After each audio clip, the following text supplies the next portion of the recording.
বিসমিল্লাহির রহমানির রহিম। হে সমস্ত জগৎবাসী, হে সমস্ত তরিকতপন্থীগণ যারা সাধনা করেন আল্লাহর পথে। সূরা ইনসিরাজ, সূরা সাফফাত যদি খুলি তাহলে দেখা যায় আল্লাহ বলতেছে, তোমরা যখনই অবসর পাও সাধনা করো।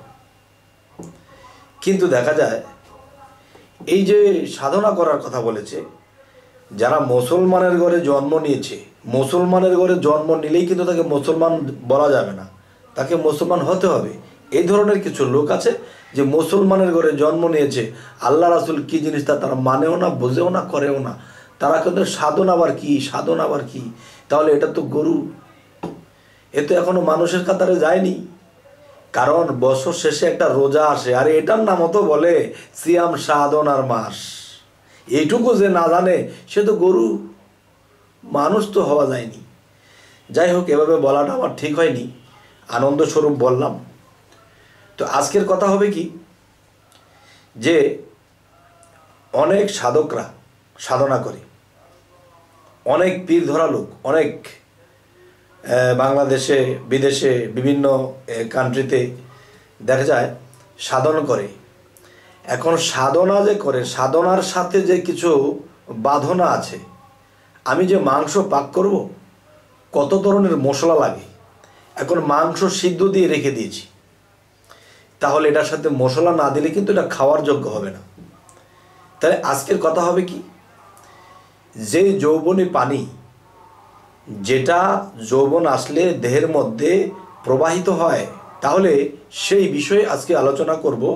যে সেই যৌবনী পানিটা, যে বীজ রোপণ করার যে পানিটা, যেমন নারী যদি জমিন হয়ে থাকে আর পুরুষ যদি বীজ হয়ে থাকে, তাহলে এই বীজ রোপণ করতে হলে যে বীজের প্রয়োজন হয়, এবং সেই বীজটা যেন নিজের দেহের মধ্যে ধরে রাখা যায়। যদি ধরে রাখতে পারে তাহলে তার ধন্য জীবন হবে।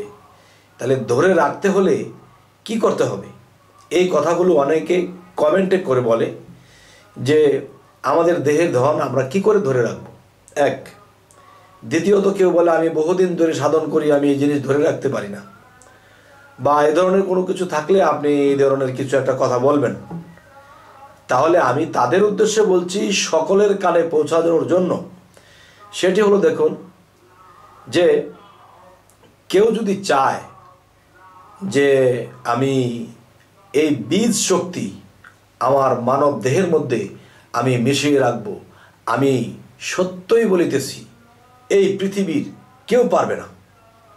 তবে হ্যাঁ, পারার জায়গা আছে, সেই জায়গা মতো যেতে হবে।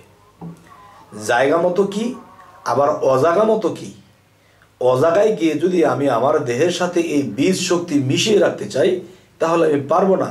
কারণ এটা কিন্তু আরেকটা আগুন। এই যে বীজ শক্তি, এটা কিন্তু একটা আগুন। এটা যখন যৌবনপ্রাপ্ত একটা মানুষের মধ্যে জ্বলতে থাকে, তখন সে হতাশা হয়ে যায়। বাবাকে বলে, মাকে বলে, আত্মীয় স্বজনকে বলে আমি বিবাহ করব। আচ্ছা, তাহলে দেখেন, আমাদের চাচাগুরু জালালউদ্দিন খাঁ কিন্তু এ ধরনের কিছু ইঙ্গিত করে গেছে তার কবিতার মধ্যে। পানির তলায় আগুন জ্বলে, শুকনায় দৌড়াদৌড়ি, বাবার বিয়ার তারিখ আনতে ছেলে গেল মামার বাড়ি। তাহলে পানির তলায় আগুন জ্বলে, তার মানে সেই বীজ শক্তিটা কিন্তু পানির মধ্যে নিহিত, আর এই পানির ভিতরে আগুন জ্বলে। এখন বাহ্যিক জগতে কোনো আগুন লাগলে পানি দিয়ে নিভায়। এখন এই যৌবনের ভিতরে যে একটা আগুন লেগেছে, এই আগুন কোন পানিতে নিভবে? আচ্ছা, তখন সেই জিনিসটা যদি কেউ চায় যে আমার মধ্যে ধরে রাখবো, সেটা কিন্তু পারবে না। যেমন স্বামী বিবেকানন্দ নামে একজন ব্যক্তি, সে একটা অনেক জ্ঞানী লোক। তিনি আজকে বহুদিন আগের তিনি একটি কথার মধ্যে বলেছিলেন যে আমার গুরুর কাছে যখন আমি যাইতাম, তখন গুরুকে বলতাম, বাবা আমাকে যে সাধনা দেন, এই সাধনা করতে গেলে তো আমি পারি না, এবং করতে করতে করতে করতে আমি যতটুকু প্রেমে মত্ত হতে চাই, গুরু ভজনার দিকে যাইতে চাই, ততই খালি আমার স্বপ্ন দোষ হয়ে যায়। আমার এটা কেন হয়? আমি তো এদিকে মন নেই, এদিকে এ নেই। তখন তার 16, 17, 18 বা 20 বছর। তখন তার গুরু এর কোনো উত্তর দেয় না। তো উত্তর দেয় না, সে ভাবতেছে এই জিনিস যদি আমার দেহ থেকে চলে যায়, তাহলে আমি কিসের সাধনা করি, কিসের কি করি? তখন স্বামী বিবেকানন্দ এই বয়সে দৌড় শুরু করেছে। দৌড়াতে দৌড়াতে দৌড়াতে দৌড়াতে দৌড়াতে দৌড়াতে একটা পাহাড়ের গুহার এখানে চলে গেছে। তখন পাহাড়ের গুহার থেকে একটা ঝর্ণার পানি পড়তেছে। তখন সেই পানিটা দেখতেছে একটা বাচ্চা মেয়ে এই পানিটা তার কলসের মধ্যে নিচ্ছে, সেই ঝর্ণার পানিটা। তখন পানিটা ভরার পরে তখন উতরে পড়তেছে, চতুর্দিকে পানি পড়তেছে কলসি ভরার পর। এখন মেয়েটা বলতেছে, ভৈরা পড়ে গেলে আমার কি দোষ, ভৈরা পড়ে গেলে আমার কি দোষ? তখন স্বামী বিবেকানন্দ কি বলে যে ভৈরা পড়ে গেলে আমার কি দোষ? তো একটু ওইদিকে মাথাটা করেছে, পরে আবার পলক দিয়ে চেয়ে দেখে মেয়েটাও নেই, কলসটাও নেই, এখানে পাহাড়ের কোনো ঝর্ণাও নেই। হ্যাঁ, এটা কি? তখন সেই দিক দিয়ে গুরু তো কোনো জবাব দেয় না, এর কোনো সমাধান করে না। তখন কি হলো, স্বামী বিবেকানন্দ আবার হাঁটতে হাঁটতে হাঁটি পা করে তার আশ্রমে চলে গেলেন বা গুরুর কাছে চলে গেলেন। তখন গুরুজি দেখতেছে সে ধীরে ধীরে হেঁটে হেঁটে গুরুজির কাছে আসতেছে। তখন গুরুজি দূর থেকে বলে, বাবা, ভোরে যদি পড়ে যায় তোমার কি দোষ, ভোরে যদি পড়ে যায় তোমার কি দোষ? কি, সেখানে সে বাচ্চা মেয়েটাই কথা বলল, এখন আমার গুরুজি কথা বলতেছে।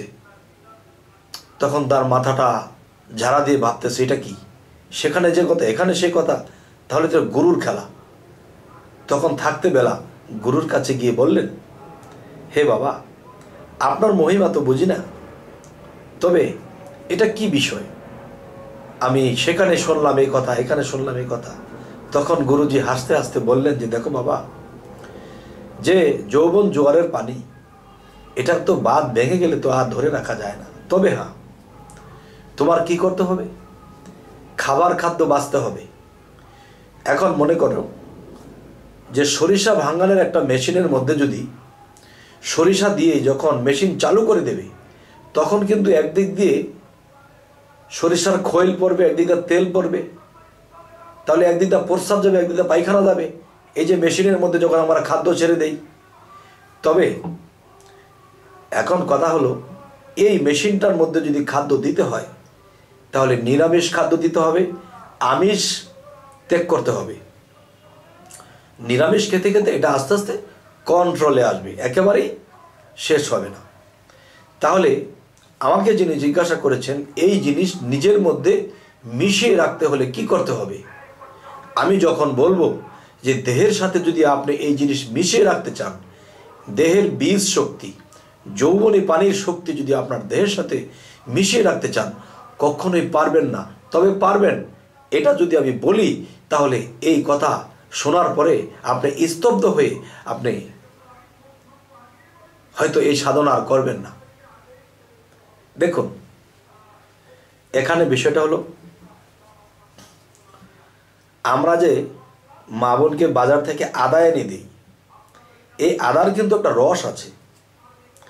এখন এই আদাটাকে, রসালো আদাটাকে যদি চিপ দেওয়া হয়, রস পড়বে। তাহলে কিছু কিছু আদা আছে, রস আছে, এখনো সাবা হয় নাই ভিতরে, যেগুলা সাবা হয়েছে এগুলা বয়স্ক আদা। তাহলে আপনার বয়স কমপক্ষে 45 পার হতে হবে। 45 থেকে 50 পার হলে তখন আপনার ভিতরে আদার ভিতরে যে ছাবাটা আছে, এই ছাবাটা পয়দা হবে। তখন কি হবে, তখন এই আদাটাকে যদি আমি রোদের মধ্যে শুকিয়ে রাখি, তখন শুকাতে শুকাতে শুকাতে শুকাতে একেবারে চ্যাপ্টা হয়ে যাবে, ফুটটা হয়ে যাবে। তখন এটার মধ্যে কিন্তু এখন রস নেই, কিন্তু রস কই গেল, রসটা শুকিয়ে গেছে। শুকিয়ে যাওয়ার কারণে সেই রসটা দেখা যায় না। কিন্তু আদাটা মুখে দেন, ঝাল লাগবে, আদার গ্রানও ঠিক আছে, ঝালও ঠিক আছে, তাহলে সেই আদাটা আপনি মুখে দেখবেন যে পুরোপুরি সেন্ট আছে, পুরোপুরি ঝাল আছে। কিন্তু আদা শুকিয়ে গেলে তার ঝাল কমে না, একটা কথা বলে।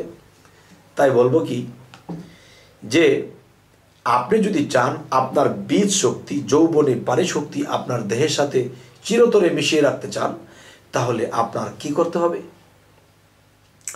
আপনার চন্দ্র সাধনা করতে হবে, সূর্য সাধনা করতে হবে, এবং দমের সাধনা করতে হবে, এবং আপনি 48 ঘন্টা পরে খাবেন। এমনি একটু পানি খেতে পারেন, একটু চা খেতে পারেন, আধা ইঞ্চি পরিমাণে একটা বিস্কিট খেতে পারেন। আচ্ছা, তাহলে এভাবে খেয়ে খেয়ে 48 ঘন্টা পরে আপনি আধা প্লেট ভাত খাবেন। তাহলে 48 ঘন্টা পরে আপনি আধা পা বা আধা প্লেট ভাত খাবেন। আপনি প্রতিদিন প্রতি ওক্তে 2 প্লেট খান, সে জায়গায় 48 ঘন্টা পরে, এটা কি সম্ভব হবে? তার মানে আপনার দ্বারা সাধনা হবে না। কেননা আপনার স্ত্রী আছে, সংসার আছে, বাবা মা আছে, ছেলে মেয়ে আছে, এদের ভরণ পোষণ দিতে যাইয়া আপনার কারখানায় কাজ করতে হবে, মাঠে কাজ করতে হবে, চাকরি করতে হবে, ব্যবসা করতে হবে। আপনি 48 ঘন্টা পরে ভাত খাবেন, আপনার সংসার লাটে যাবে। তাহলে এই সাধনা আপনার জন্য নয়। এই সাধনা যে ত্যাগী, সমস্ত কিছু ত্যাগ করে দিয়েছে, যে জঙ্গলায় গেছে, পাক করার দরকার নেই, গাছের পাতা খেয়ে বেঁচে আছে, কোনো পৌরসভাতে গেছে, কোনো টাউনে গেছে, সে পড়ে আছে, কেউ ছিটকা দিয়ে একটা রুটি বা একটা বিস্কিট তার শরীরে উড়ো মেরে দিয়েছে, ডিল মেরে দিয়েছে, সেটি সে একটু খেয়ে, একটু পানি খেয়ে দিন কাটিয়ে দিয়েছে। তাহলে এই ব্যক্তির যে এই মেশিনটার মধ্যে সরিষার দানা যদি মেশিন চালু দেওয়া হয়, তেল তো পড়বেই। আপনি ভালো মন্দ খাবেন, আপনার দেহের সাথে কীভাবে মিশাবেন? তাহলে আপনার কি করতে হবে? না খেতে এবং সাধনা করতে করতে আপনাকে নিজেকে শুকাতে হবে। নিজেকে শুকাতে শুটকির মতো হয়ে যাবেন। ঠিক আদা, এই আদাটা কিন্তু রোদে যখন রেখেছিলেন, শুকিয়ে কিন্তু সে একেবারে চ্যাপ্টা হয়ে গেছে, এর মধ্যে রস নেই, কিন্তু ঝাল আছে, তার সেন্ট আছে। তাহলে আপনি শুকনো আদা হয়ে যান, আপনার মধ্যে এমনিতেই সে বীজ শক্তি মিশে থাকবে। আপনি কি এটা পারবেন? পারবেন না। তবে আল্লাহ কিন্তু আপনাদেরকে এত চাপ দেয়নি, আমাদেরকে এত চাপ দেয়নি। যেমন কোরআনে আমরা পেয়েছি যে আল্লাহ বলেছে, তোমরা যখনই অবসর পাও সাধনা করো। আমার সব কাজ কাম রেখে না, যখনই অবসর পাও সাধনা করো। তাহলে আল্লাহ তো সুন্দর কথা বলেছে। আর যারা বলেছে 1 ওয়াক্ত নামাজ কাজা করলে 2,88,00,000 বছর দুদকে জ্বলবে, 1 ওয়াক্ত কাজা করলে 2,88,00,000 বছর দুদকে জ্বলতে হবে, তাহলে এটা আমি তো বাঁচলাম মাত্র 50-60 বছর, তো এই 60 বছরে আমি 2,88,00,000 বছর আমি জ্বলবো, এটা তো কোরআনে নাই। আল্লাহ তো এরকম ফল্ট কথা বলে না। কারণ আল্লাহ বলেছে যখনই অবসর পাও সাধনা করো, আর সাধন ভজনের মাধ্যমে আল্লাহকে লাভ করা যায়। আচ্ছা, তাহলে আজকের যে আলোচনাটি আপনাদেরকে বোঝাতে চাইলাম সেটা কি, আপনারা সংসারে আছেন, নিয়মিত যখন অবসর পাবেন সাধনা করবেন, আল্লাহর জিকিরে চলবেন এবং নিরামিষটা খাবেন।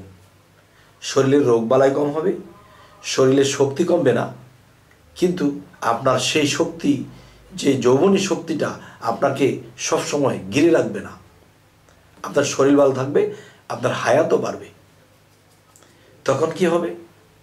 জীর্ণ শীর্ণ থাকবেন, মনে আনন্দ থাকবে, আনন্দে আপনার আল্লাহকে ডাকবেন কল্পের মধ্যে, আর সময় পেলেই সাধনা করবেন। তাহলে এর মধ্যেই থাকতে থাকেন, রাতের গভীরে ধ্যানের দেশে ডুবে যান, দেখবেন একটা সময় কাম কমে গিয়ে ভিতরে প্রেমের স্থান হয়ে যাবে। আর যখন প্রেম এসে যাবে তখন কাম থাকবে না, তখন আপনার সেদিকে মন যাবে না। আস্তে আস্তে আস্তে আস্তে যখন আপনি 50 পার করবেন এভাবে, তখন দেখবেন আপনার শরীরের সাথে আস্তে আস্তে সেই বীজ শক্তি মিশ্রণ হচ্ছে। এটা আল্লাহই সাহায্য করবে, আল্লাহর সাহায্য ছাড়া কেউ পারবে না। তবে আমরা করব চেষ্টা, আল্লাহ করবে কাজটা। যাই হোক, আমাদের চ্যানেলের আলোচনা যদি আপনাদের ভালো লাগে তো অবশ্যই সাবস্ক্রাইব করে নিন, পরবর্তীতে যেন আপনাদেরকে ভালো আলোচনা দিতে পারি। তো সকলেই ভালো থাকবেন। আল্লাহ হাফিজ।